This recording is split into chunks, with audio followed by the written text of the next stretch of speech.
This is WFYI News Now. It's June 25th, and I'm Abriana Herron. On today's show, a push from state leaders leads to a freeze on college tuition rates.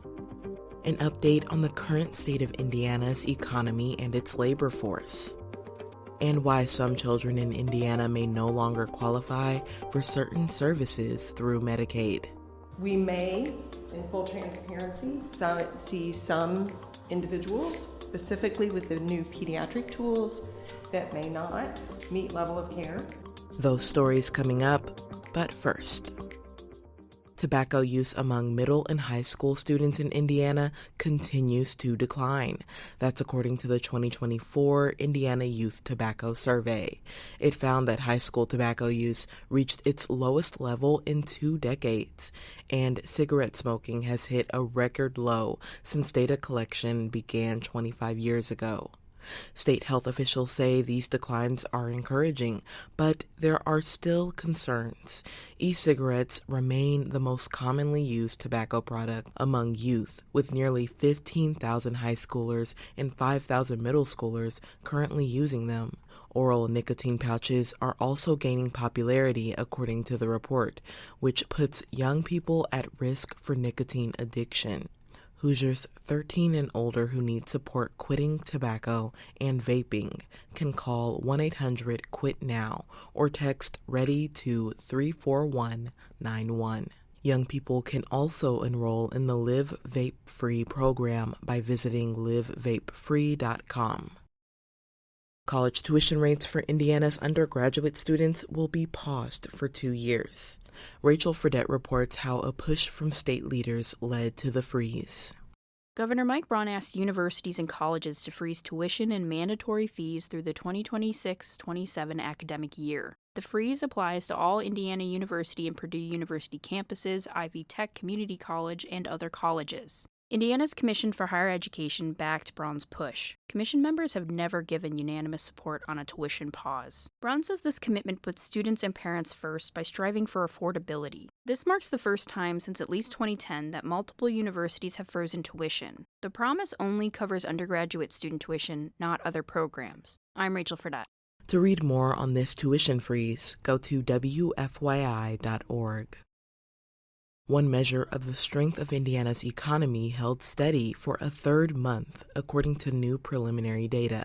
Tamoria Cunningham reports the labor force participation rate measures the percentage of working-age Hoosiers who are working or actively looking for employment.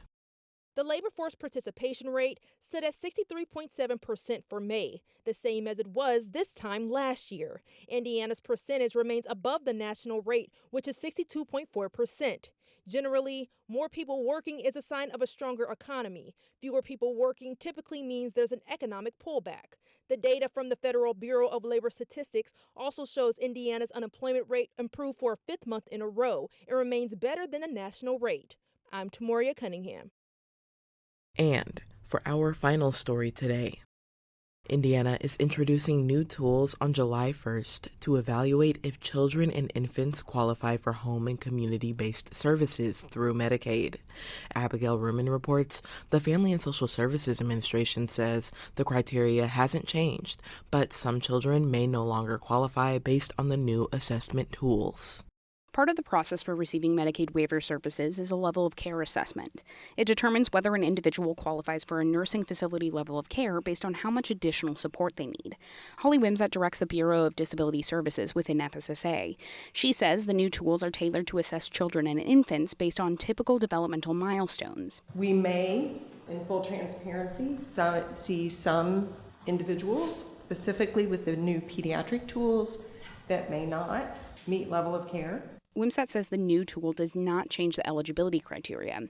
Advocates want clarification on how the new pediatric assessments differ from the assessment process the state was using previously. I'm Abigail Ruman.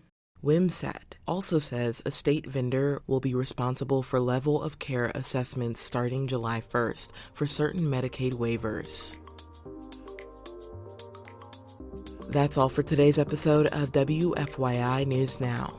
Our podcast is produced by Drew Daudelin and Zach Bundy, with support from the news team at WFYI and public media journalists across the state. Our news director is Sarah Neal-Estes. Kendall Antron produced our music, and I'm your host, Abriana Herron. If you like today's episode, remember to subscribe and share, and follow WFYI on Instagram, TikTok, Facebook, and YouTube to check in on our newsroom throughout the day. Thanks for listening. We'll be back tomorrow.